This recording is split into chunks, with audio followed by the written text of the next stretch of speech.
नमस्कार, आध्यात्मिक संसार में आपका स्वागत है। हमने अपनी प्रीवियस वीडियो में बताया कि गुरु के शक्तिपात और संकल्प शक्ति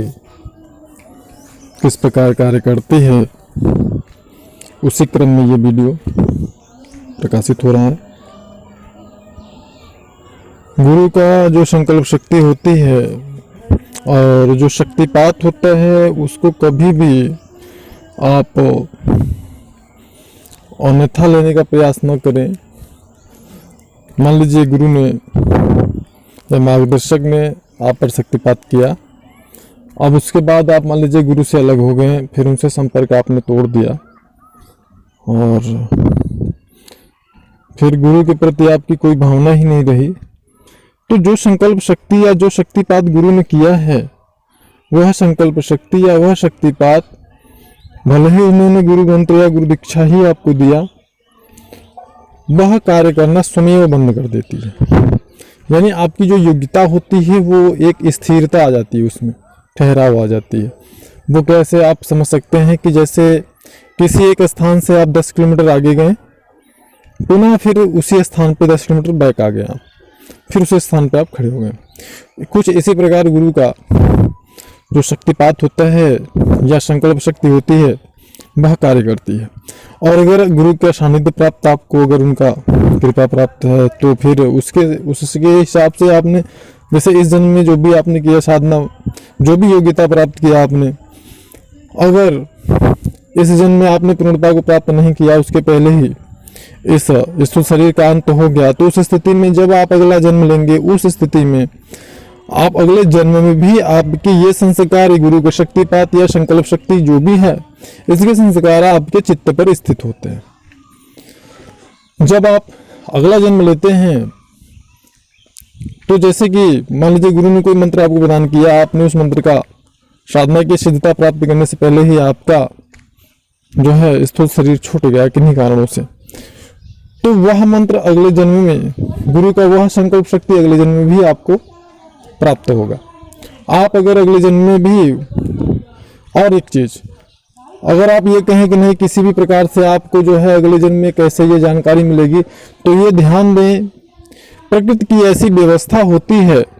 कि अगर कोई साधक है तो एक निश्चित समय पर कहीं न कहीं से उसकी जो जिंदगी का झुकाव है, उसका जो आकर्षण है, वह आध्यात्म की तरफ स्वयं हो जाता है। ऐसी माता प्रकृति की व्यवस्था होती है। कोई भी व्यक्ति है, अगर उसने जन्म लिया और पूर्व जन्मों से वो साधना करता आ रहा है, तो इस प्रकार की व्यवस्थाएं स्वयं बन जाती हैं प्रकृति माँ की व्यवस्थाओं के हिसाब से, कि वह व्यक्ति साधना की तरफ उसका झुकाव हो जाता है, साधकों से उसका संबंध बन जाता है, जान पहचान हो जाती है, गुरु या मार्गदर्शक की प्राप्ति हो जाती है। यह सारे संस्कार जो उसके चित्त पर स्थित होते हैं, पूर्व जन्मों के एक निश्चित समय आने पर वो फलीभूत होने लगते हैं। यही सत्य है, यह हमारे प्रकृति की व्यवस्था है। उसी प्रकार गुरु की जो संकल्प शक्ति होती है, गुरु का जो, जैसे गुरु ने अगर आपको इस जन्म में शक्तिपात गुरु ने किया, और शक्तिपात करने के बाद आपने साधना किया और आप पूर्णता को प्राप्त होते, उससे पहले आपके जो है स्थूल शरीर का जो है अंत हो गया। अब उस स्थिति में जब आप अगला जन्म लेंगे, निश्चित रूप से एक निश्चित समय आने पे आप साधना की तरफ आपका झुकाव होगा और आप साधना करेंगे। तो जो उन्होंने आपकी कुंडलिनी शक्ति को ऊर्ध्व करने के लिए अगर संकल्प किया आपके पूर्व जन्म में, वह संकल्प शक्ति आपके अगले जन्म में, यानी जब आप जन्म लेंगे, तो उस समय एक निश्चित अवस्था आने पे आपकी कुंडलिनी शक्ति को ऊर्ध्व करने के लिए अन्य किसी के सहायता की जरूरत नहीं होगी। वो गुरु के संकल्प शक्ति जो गुरु का लगा हुआ है, वह संकल्प शक्ति की पूर्ति के लिए माता प्रकृति ये मजबूर होती हैं आपकी वैसी व्यवस्था बनाने के लिए, वैसे गुरु या मार्गदर्शक को ढूंढने के लिए जो कि आपकी कुंडलिनी शक्ति स्वयं ऊर्ध्व कर देगा। यह होती है संकल्प शक्ति की महानता, यह होती है संकल्प शक्ति का महत्व। मतलब एक ऐसी, अगर आध्यात्म में एक सामर्थ्यशाली और योग्य अगर गुरु या मार्गदर्शक की आपको प्राप्ति हो जाती है तो आप ये समझ सकते हैं कि उसके कृपा मात्र से आपके जन्म सुधर जाते हैं, संवर जाते हैं, आपके कर्म संवर जाते हैं। और यह एक ऐसी पूंजी होती है जो हमेशा काम आती है। अगर आप देखेंगे जो आप कमाते हैं स्थूल रूप से, वह चीजों को भी संसार में छोड़ के चले जाते हैं। ये जो अपरा प्रकृति है, ये भ्रम स्वरूप है, यह भ्रम स्वरूप है। जो हम सोचते हैं हमारा है वो वास्तव में हमारा होता नहीं है, क्योंकि ना तो हम यहाँ पे आते हैं तो कुछ साथ में ले आते हैं, और ना तो हम यहाँ से जाते हैं तो कुछ लेके जाते हैं। लेकिन गुरु या मार्गदर्शक में अगर हमें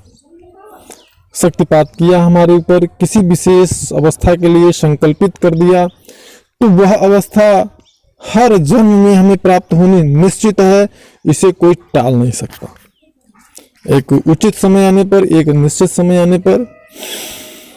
माता प्रकृति उस प्रकार की व्यवस्थाएं बना देती हैं जिस प्रकार की चीजों के लिए या जिस योग्यता को प्राप्त करने के लिए हमारे गुरु या मार्गदर्शक का संकल्प किया गया होता है, शक्तिपात किया गया होता है। यह होती है एक मार्गदर्शक, एक गुरु का एक साधक के जीवन में, एक साधना जीवन काल में महत्व, या उसके शक्तिपात या उसके संकल्प शक्ति का महत्व, कि अगर उसने जिस चीज के लिए भी संकल्प कर दिया, अगर गुरु के अंदर सामर्थ्य है तो वह साधक चाहे कहीं भी हो, कितना भी दूर हो, स्थूल रूप से एक दूसरे दुनिया के दूसरे छोर पे हो, लेकिन वह कार्य पूरा होना है, उसे कोई टाल नहीं सकता, उसे कोई रोक नहीं सकता, यह निश्चित है। तो जानकारी अच्छी लगी हो तो लाइक करें, शेयर